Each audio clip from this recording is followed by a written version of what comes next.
Hi, I'm Victoria Russell. I'm a bioelectrochemist, and this is Sofa Science.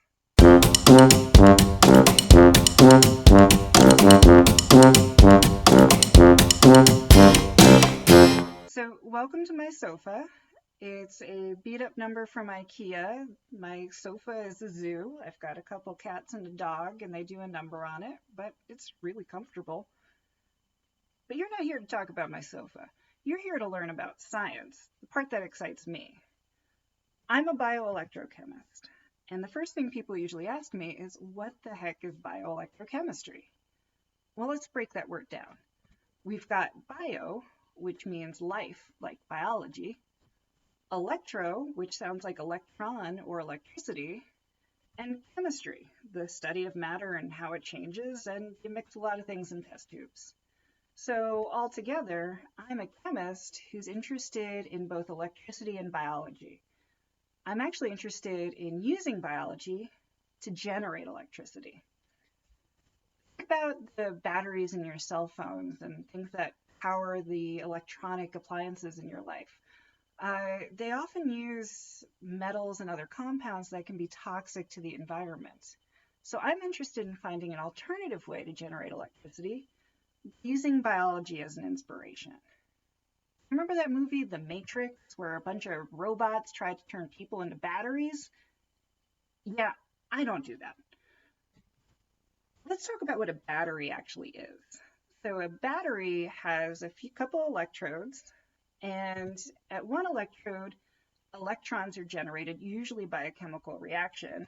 They pass through a circuit, power whatever you want to power, and then the electrons travel to the second electrode. And that flow of electrons, that's what we call electricity. A fuel cell is similar, only you have to keep adding fuel so that it doesn't die like a battery does eventually. Well, how do we get energy? Well, we get it from food, right? Like cupcakes, one of my favorite foods. When you eat cupcakes, the sugar molecules go into your body, and your body breaks them apart in order to get energy. And to do that, we have what we call enzymes. And enzymes are proteins that are catalysts, things that speed up chemical reactions. So each enzyme does a very specific job. So in this case, our sugar molecule will go to the first enzyme and then travel down through the other enzymes until it's completely broken apart. And here I've only drawn 4, but really you have a lot more enzymes than that in your body. So the sugar molecule is going to go to the first enzyme, and you can see that enzyme is kind of shaped so only the S end of the sugar molecule fits in there. It gets broken apart and travels to the next enzyme, and the second enzyme breaks the molecule again. And this time, you notice it pulls out an electron as it breaks that sugar molecule. And we keep going until we break down the sugar molecule, and sometimes we pull electrons out, sometimes we don't. So as a bioelectrochemist, I'm interested in the enzymes that pull electrons out of things like sugar molecules. So imagine we had those enzymes and we put them into a fuel cell on an electrode. So now, when we get those enzymes, and we don't get them from people, I get mine from bacteria because bacteria like sugar too. We have a fuel cell that could use sugar as a fuel, and these enzymes could break apart the sugar molecule, and when those electrons get pulled out, they can go directly to an electrode and generate electricity. Pretty cool, right? Imagine that you use soda as a fuel to put into a special battery that could power your laptop, or if you had medical devices like a pacemaker that could run off the glucose in your bloodstream and never need its battery replaced. That would be really cool, right? Well, we're not quite there yet. We still have some challenges we've got to overcome. So in your body, these enzymes, remember there's a lot more than 4, are kind of organized and connected in a very specific way that makes them really efficient in your body. We're not good at replicating that yet. So when I put enzymes on an electrode, they might not point the right direction, and those sugar molecules could have trouble getting where they need to go. Or they could kind of get slapped down out of order. And then those sugar molecules have a long way to travel between enzymes, which would make that fuel cell or battery really inefficient. So we've been looking at ways to kind of overcome that problem. One way is to not use an enzyme at all, use a different type of catalyst, something that'll speed up a chemical reaction, but isn't a protein. And so one that I've used is called Tempo. It's an organic catalyst, which in chemist speak just means it has a lot of carbon in it. And this organic catalyst is really good at taking electrons out of things like sugar molecules. So, all right, Tempo can take electrons out, but it can't actually break the sugar molecule apart, so it can't get all the electrons out. So to break the sugar molecule apart, I could add a different catalyst. And this time, I'm going to add one that is an enzyme, is a biological catalyst. OxDC stands for oxalate decarboxylase, and it's really good at breaking down certain types of sugar molecules. So in this system, I could use Tempo to pull the electrons out, and OxDC to break the sugar molecule apart. And between the two, we can have Tempo pull out as many electrons as we can from that sugar molecule. Pretty cool, right? Okay, here's a problem. OxDC works at pH 4, which is a way we measure acidity is with the pH scale. So pH 4 is slightly acidic conditions. Tempo works at pH 10, basic conditions. So what that means is these two won't work together in the same pot. If I try to run my fuel cell at pH 10, OxDC isn't going to work. If I try to run it at pH 4, Tempo is not going to work. If I pick something in the middle, like pH 7, well, no, neither are going to work because they're really specific about what pH they'll function at. Okay, well, there's a two-pronged approach we took here. So modifying Tempo, eventually we were able to find some version of Tempo that would do its job at pH 5.5. It's a lot closer to pH 4, but not quite good enough that it would work really well. So the question I've been working on is, could we take OxDC, this enzyme, this protein, and have it work at pH 5.5? Well, let's look at what a protein is. So a protein is a little more complicated than I've depicted here. It's more like a squiggle. That squiggle is a chain, a string of amino acids. Now, it's not just an amorphous random squiggle, it's actually really organized. So see here, we've got some string is kind of coiled in some areas. Here you can see there's definitely holes in the middle. So that string of amino acids isn't a random shape, it's very specific. So how does that happen? Well, it's more like a string of beads, a string of amino acids. There's 20 different amino acids, and each amino acid has its likes and dislikes. Some amino acids like to be next to other specific amino acids. Some hate to be next to other specific amino acids. Some like to be on the outside of the protein. Some like to be on the inside of the protein. And because each amino acid has that likes and those dislikes, the order that you put those amino acids in determines how that protein's going to fold up. So let's do one real quick. Let's fold a protein.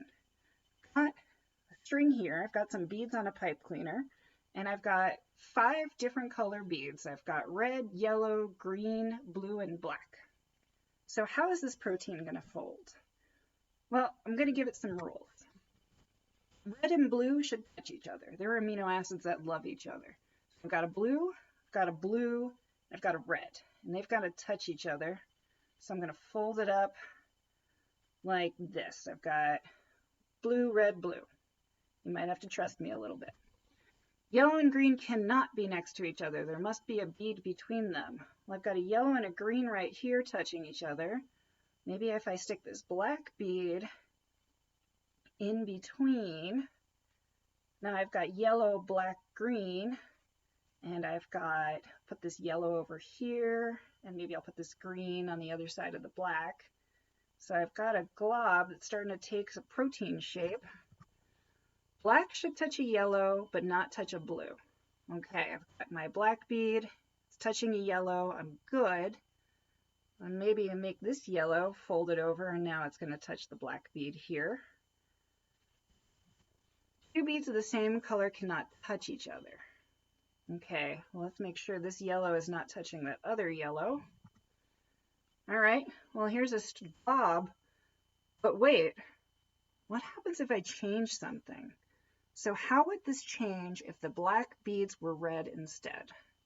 I've got a black bead right here, and the thing is a red bead has to touch a blue. So if this black bead became red, I'd have to move it over here until it's touching a blue bead, and now it's a totally different glob shape.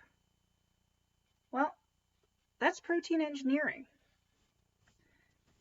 I've got a protein, OXDC, and it has a very specific string of amino acids. So what happens if I change a couple of those amino acids in the string? It's not going to fold the same way, and it's not going to be the same shape, which means I'll get an OXDC that probably won't actually work. But there should be some combination of these amino acids that will give me an OXDC that works, but tweaks it just enough that it works at pH 5.5. So I want to find the right tweak to my protein, the right tweak to those amino acids to give me the protein that I want that's kind of changed slightly to work at a higher pH. Okay, well, how many options would I have to try? So let's take a protein that's only 2 amino acids long. Remember, there's 20 types of amino acids. So there's 20 choices for my first amino acid, 20 choices for my second amino acid.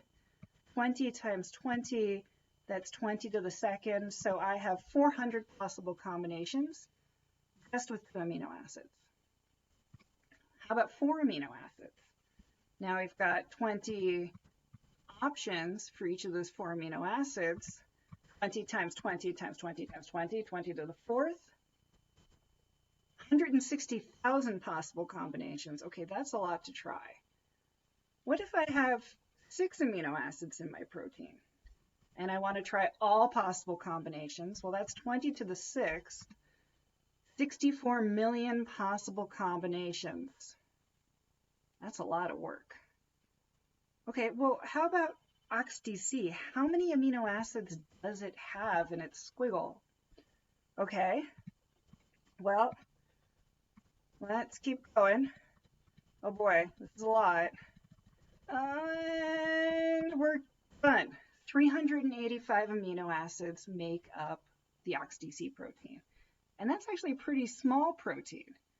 So if I were to try every combination in order to figure out an OXDC that works at pH 5.5, I'd be looking at 20 to 385 combinations. What's that number? Well, if you plug it into your calculator, you'll get something like this.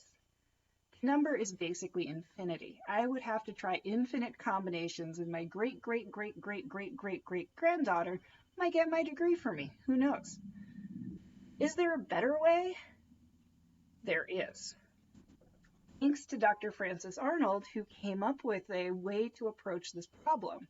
She actually won the Nobel Prize in Chemistry in 2018 for coming up with an approach. So Frances Arnold is a chemical engineer, and she kind of used an engineering mindset to come up with the method of directed evolution. So that means that I'll take my OXDC, and I don't know exactly what changes I have to make to get what I want, so I'll make a bunch of random changes and make a bunch of different OXDCs that have little tweaks in them. And I could make hundreds, I make thousands of these different mutants. And then I'll screen them. I'll see which one of these mutants does a better job at pH 5.5. And maybe I'll find a few that don't work. Most of them probably won't work. But hopefully, out of all the mutants I make, I'll find one that does its job a little better at pH 5.5. And then, once I have this new improved OXDC, I'll do this process again. I'll make changes randomly And I'll start seeing if any of my new mutants do a better job at pH 5.5. And hopefully I'll find one that's even better. And I'll keep going through these cycles, trying to find a better and better OxDC that works at pH 5.5 until I come up with one that does its job the way I want to do it. So once I have an OxDC that works at pH 5.5, I can go back, put it into the fuel cell with tempo, and now I'll have a way to make sugar power a fuel cell. And then maybe you could use soda to power your laptop, because that would be awesome. So thanks guys for listening. I hope you enjoyed learning a little bit about the type of science I do in bioelectrochemistry. I really love science because it lets me tackle some of the most important problems we're facing as a civilization. So, and think of cool new ideas, and it allows me to be always curious about how things work. And I hope you guys stay curious too. Thanks for watching. Thanks to the Natural History Museum of Utah, one of my favorite places. You guys should totally check it out.